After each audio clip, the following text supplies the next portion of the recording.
Innal hamdalillah nahmaduhu wa nasta'inuhu wa nastaghfiruh wa na'udzu billahi min shururi anfusina wa min sayyiati a'malina. May yahdihillahu fala mudhillalah wa may yudlilhu fala hadiyalah. Wa asyhadu an la ilaha illallah wahdahu la syarikalah wa asyhadu anna Muhammadan abduhu wa rasuluh. Allahumma salli ala nabiyyina Muhammad wa ala alihi wa man tabi'ahum bi ihsanin ila yaumiddin. Qala Allah Ta'ala fi kitabil karim, ya ayyuhalladzina amanu taqullaha haqqa tuqatih wa la tamutunna illa wa antum muslimun. Wa qala ta'ala, ya ayyuhan nasu taqu rabbakumul ladzi khalaqakum min nafsin wahidah wa khalaqa minha zawjaha وَبَثَّ مِنْهُمَا رِجَالًا كَثِيرًا وَنِسَاءً وَاتَّقُوا اللَّهَ الَّذِي تَسَاءَلُونَ بِهِ وَالْأَرْحَامَ إِنَّ اللَّهَ كَانَ عَلَيْكُمْ رَقِيبًا. وَقَالَ تَعَالَى يَا أَيُّهَا الَّذِينَ آمَنُوا اتَّقُوا اللَّهَ وَقُولُوا قَوْلًا سَدِيدًا يُصْلِحْ لَكُمْ أَعْمَالَكُمْ وَيَغْفِرْ لَكُمْ ذُنُوبَكُمْ وَمَن يُطِعِ اللَّهَ وَرَسُولَهُ فَقَدْ فَازَ فَوْزًا عَظِيمًا. فَإِنَّ أَصْدَقَ الْحَدِيثِ كِتَابُ اللَّهِ وَخَيْرَ الْهُدَى هُدَى مُحَمَّدٍ صلى الله عليه وسلم وشر الأمور محدثاتها وكل محدثات بدعة وكل بدعة ضلالة وكل ضلالة في النار. Ma'asyiral muslimin, para jamaah salat Jumat yang mugi-mugi senantiasa dirahmati dan diberkahi oleh Allah Subhanahu wa taala. Kita bersyukur pada Allah atas nikmat dan karunia yang telah Allah anugerahkan kepada kita sekalian. Sungguh sangat banyak rezeki yang telah Allah anugerahkan kepada kita sekalian. Rezeki itu mencakup umur panjang, kesehatan yang Allah berikan, ketentraman di dalam rumah, mendapatkan istri-istri yang soleha, anak-anak yang soleh, dan juga yang lebih daripada itu semuanya, Allah memberikan kita rizki batin, yaitu rizki berupa iman dan Islam. Semoga kita menjadi hamba yang bersyukur, yang terus mensyukuri nikmat Allah dengan melakukan ibadah pada Allah Subhanahu wa taala, dan Allah nantinya akan menambah nikmat-nikmat yang berikutnya kepada kita sekalian. Salawat dan salam semoga tercurahkan kepada junjungan kita Nabi besar Nabi Agung Muhammad sallallahu alaihi wasallam, pada para sahabat, para tabi'in, serta para ulama yang dimana mereka semuanya telah memberikan contoh yang baik kepada kita dalam beribadah, contoh yang baik bagi kita dalam hidup berumah tangga, contoh yang baik bagi kita untuk menggapai kebahagiaan di dunia dan akhirat. Para jamaah sekalian yang semoga senantiasa dirahmati oleh Allah Subhanahu wa taala. Sungguh suatu nikmat jika kita itu tetap bersatu. Hati kita bersatu di dalam kebaikan. Di antara doa yang pernah dipanjatkan oleh Nabi sallallahu alaihi wasallam, Allahumma alif baina qulubina. Ya Allah, satukanlah hati-hati kami. Bersatu di sini itu bisa jadi bersatu secara umum, yaitu seluruh umat Islam itu bersatu di atas kebenaran. Bersatu ini juga warga masyarakat yang ada di pedukuhan itu juga bersatu. Ini juga suatu nikmat. Dan ini diperintahkan oleh Allah Subhanahu wa taala, dan juga di dalam rumah tangga yang diinginkan pula kita itu tetap bersatu, bukan antara suami istri, malah terjadi pertengkaran, terjadi perpecahan di dalam rumah tangganya itu sendiri. Ma'asyiral muslimin rahimani wa rahimakumullah. Dan yang jadi masalah besar di tengah-tengah kita, terutama di sekitar Gunung Kidul ini, yaitu tingkat perceraian itu sangat-sangat tinggi. Ketidakcocokan di dalam rumah itu sangat-sangat tinggi sekali. Beberapa macam faktor bisa mendorong hal ini. Di antaranya yang pertama, faktor karena kurangnya pengetahuan agama. Ditambah lagi rendahnya mutu atau tingkat pendidikan dari masing-masing warga. Kemudian tingkat ekonomi yang begitu rendah, sehingga mesti ada kepala rumah tangga yang merantau jauh. Akhirnya karena merantau jauh meninggalkan istri di tempat yang jauh, dia malah mencari lagi pasangan yang baru, yang ini di luar pengetahuan istrinya yang dahulu. Akhirnya selingkuh di tempat yang lain. Kemudian timbullah perceraian ketika itu. Dan juga ada faktor lingkungan. Karena lingkungan masyarakatnya itu adalah lingkungan yang jelek. Karena lingkungan yang jelek ini juga berpengaruh besar untuk munculnya kasus perceraian tadi. Karena mungkin satu RT itu biasa ditemukan, wah ini sini cerai, ini dipegat, ya ini ngurus lagi untuk gugat cerai, khulu yang diistilahkan dalam istilah agama kita. Maka akhirnya yang lainnya ikut-ikutan lagi seperti itu. Intinya yang perlu dipahami seperti diterangkan di awal, yang sangat diinginkan oleh Allah Subhanahu wa taala kita semuanya bisa bersatu, termasuk suami istri yang awalnya telah melakukan akad nikah dan punya niatan agar terus bisa menjalin rumah tangga untuk waktu yang lama. Maka bukan niatannya nanti setelah nikah kemudian pisah.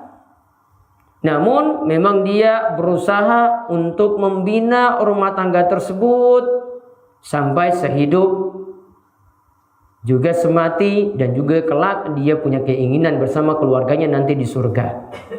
Nah, di sini kami akan ingatkan bahaya kalau seseorang atau poin-poin penting yang mesti diperhatikan dalam masalah perceraian ini. Yang pertama disebutkan dalam hadis diriwayatkan oleh Imam Abu Daud, Ibnu Majah. Hadis ini disahihkan oleh Imam Al-Hakim.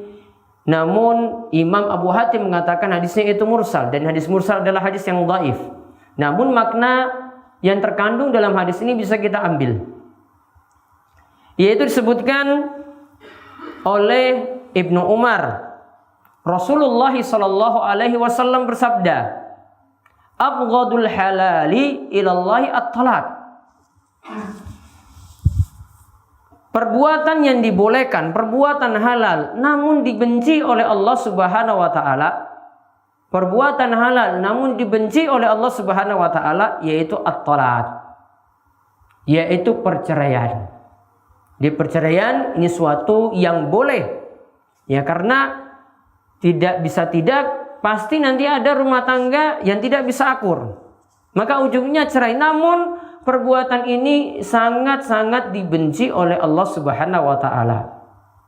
Artinya di sini sebisa mungkin kalau masih bisa mempertahankan rumah tangga itu dipertahankan, bukan malah mencari jalan keluar, pokoknya bisa, pokoknya cerai, pokoknya nuntut untuk gugat cerai. Selama masih bisa bersatu, kita masih bisa memaafkan dalam rumah. Suami masih bisa memaafkan kesalahan istri, istri masih bisa memaklumi kesalahan suami, dan keduanya itu ingin merujuk, dan keduanya ingin kembali, keduanya itu ingin bertobat, maka harusnya bisa diterima dan butuh untuk saling mengakui kekurangan yang lainnya dan butuh untuk saling memaafkan. Bukankah Allah Subhanahu wa taala memerintahkan kita untuk saling memaafkan satu dan yang lainnya, dan ini akan membuahkan kebaikan yang banyak. Kemudian yang kedua perlu dipahami, syariat kita itu membatasi. Nggak boleh orang itu cuma seenak-enaknya saja cerai, mentalak, atau mengeluarkan kata-kata talak pada istrinya. Benar-benar dibatasi dalam agama kita bahwasannya cerai atau pegatan atau talak tadi cuma dibatasi 3 kali. Pasangan suami istri hanya boleh untuk rujuk cerai pertama, rujuk lagi, kemudian cerai kedua, rujuk lagi, kemudian cerai ketiga. Kalau sudah sampai 3 kali, maka tidak bisa lagi kembali kepada pasangan yang telah dia nikahi sebelumnya sampai pasangan tersebut nikah dengan laki-laki lain. Kemudian pisah lagi dengan cara yang wajar, baru boleh menikah lagi dengan istri yang lama. Karena Allah Subhanahu wa taala berfirman sebagai berikut, at-talaqu marratan. Talak yang itu bisa rujuk kembali itu adalah 2 kali. Talak yang bisa rujuk kembali itu adalah 2 kali. Fa imsakun bi ma'ruf. Maka kalau ingin tetap bersama-sama, maka bersatulah dengan cara yang baik. Au tasrihun bi ihsan. Ya, atau kalau ingin itu untuk pisah, ya, maka pisahlah juga dengan cara yang baik. Maka di sini dikatakan oleh Allah Subhanahu wa taala at-talaqu marratan. Talak yang bisa rujuk, cerai itu yang bisa rujuk kembali itu cuma 2 kali, dibatasi. Setelah yang ketiga tidak bisa lagi kembali kepada istrinya yang dulu. Maka syariat dalam agama kita untuk berpisah itu malah dipersulit. Sama seperti nanti ditemukan juga di pengadilan agama. Ketika masalah ini sampai di pengadilan agama selalu dipersulit karena tujuannya ingin rumah tangga itu bersatu. Kemudian yang ketiga lagi yang perlu diperhatikan, yang namanya talak ini juga bukan jadi bahan main-mainan. Juga jangan sekali-kali keluar karena cuma sekedar emosi. Kadang suami nesu, kadang itu suami emosi pada istrinya, marah, nggak suka. Kadang cuma perkara sepele, akhirnya nuntut untuk cerai. Bahkan mudahnya dia keluarkan kata-kata seperti ini, tak pegat kowe. Bisa jadi lewat SMS, bisa jadi mengutarakan langsung, bisa jadi dengan ngomong pada orang lain. Padahal seperti ini, mau serius atau bercanda, tetap dua-duanya tidak dibolehkan. Karena Nabi SAW itu bersabda, salah satu jidduhun najid, wahazluhun najid. Ada 3 perkara yang seriusnya itu dianggap, bercandanya juga dianggap. Seriusnya itu, hukumnya itu sama seperti ketika seorang itu bercanda. Kata Nabi SAW yang pertama, nikah. Maka nikah ketika serius, akadnya serius, maka itu sah. Nikah kalau main-main pun ada waline, ada saksine, ada maharnya, itu juga tetap dikatakan sah. Begitu juga kata Nabi SAW yang kedua, at-talaq, yaitu talak, cerai. Kalau suami itu mengatakan serius, saya ceraikan kamu, maka ini kata-kata tegas yang maksudnya adalah cerai, yang maksudnya adalah talak. Tidak bisa lagi ditakwil atau diselewengkan pada makna yang lain. Makna memang tegas, maka langsung dihukumi jatuh talak 1. Baik dia ucapkan serius atau dia ucapkan dalam keadaan bercanda, maka tetap dihukumi sama. Begitu juga yang ketiga, ar-rujuk. Rujuk juga di sini kalau serius itu dianggap, begitu pula itu kalau bercanda juga dianggap. Maka 3 hal di sini perhatikan, seriusnya maupun bercanda walaupun guyon itu tetap masih dianggap, yaitu yang pertama nikah. Yang kedua itu adalah talak, cerai. Yang ketiga itu adalah rujuk. 3 perkara ini serius dan bercandanya itu dianggap sama. Maka perhatikan baik-baik, meskipun emosi, kalau keluar kata-kata tegas, maka konsekuensi dalam agama kita itu sudah dikatakan jatuh talak. Namun tentu saja di sini dalam negara kita adalah negara hukum. Untuk proses semacam tadi tetap harus lewat proses yang nanti akan diadakan di pengadilan agama. Demikian beberapa poin yang dijelaskan pada khutbah pertama ini. Ya, mudah-mudahan Allah Subhanahu wa taala memberikan kita taufik dan hidayah terus mendapatkan keluarga yang sakinah, mawaddah warahmah, dan senantiasa diberikan ketenteraman. Aku qouli hadza wa astaghfirullah li wa lakum wa lisairil muslimin innahu was-sami'ul alim.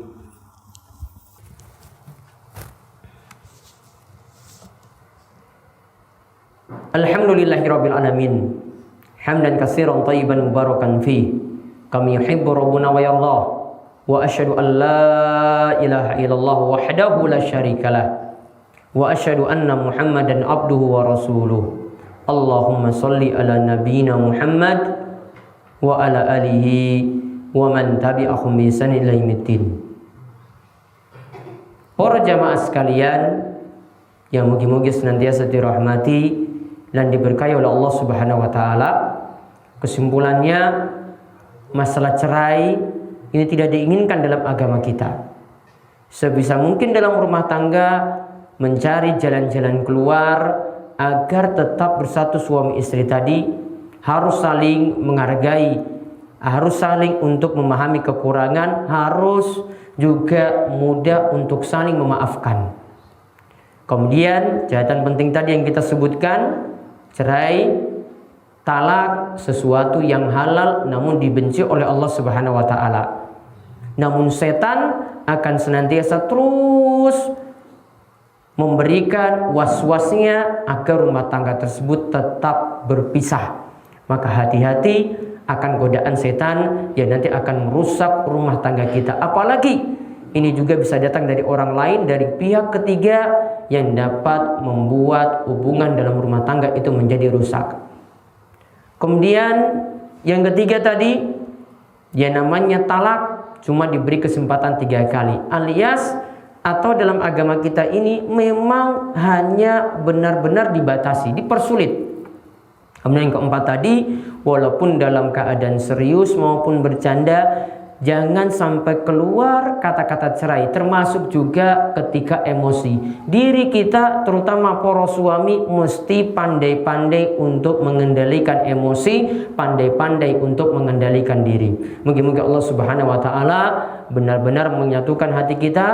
Allahumma alif baina qulubina wa aslih dzata bainina. Ya Allah, satukanlah hati-hati kami dalam kebaikan dan juga perbaikilah hubungan kami yang selama ini dalam keadaan rusak. Kaum muslimin yang semoga senantiasa dirahmati oleh Allah Subhanahu wa taala, di akhir khutbah kami ingatkan untuk memperbanyak sholawat kepada Nabi Sallallahu Alaihi Wasallam. Siapa yang memperbanyak sholawat sekali, maka Allah akan membalas sholawatnya sebanyak 10 kali. Artinya mendapatkan ampunan dari Allah Subhanahu Wa Taala. Inna Allah wa malaikatahu yusholluna 'alan nabi ya ayyuhalladzina amanu shollu 'alaihi wa sallimu taslima. Allahumma sholli 'ala Muhammad wa 'ala ali Muhammad kama shallaita 'ala Ibrahim wa 'ala ali Ibrahim innaka Hamidum Majid. Allahumma barik ala Muhammad wa ala ali Muhammad kama barakta ala Ibrahim wa ala ali Ibrahim innaka Hamidun Majid.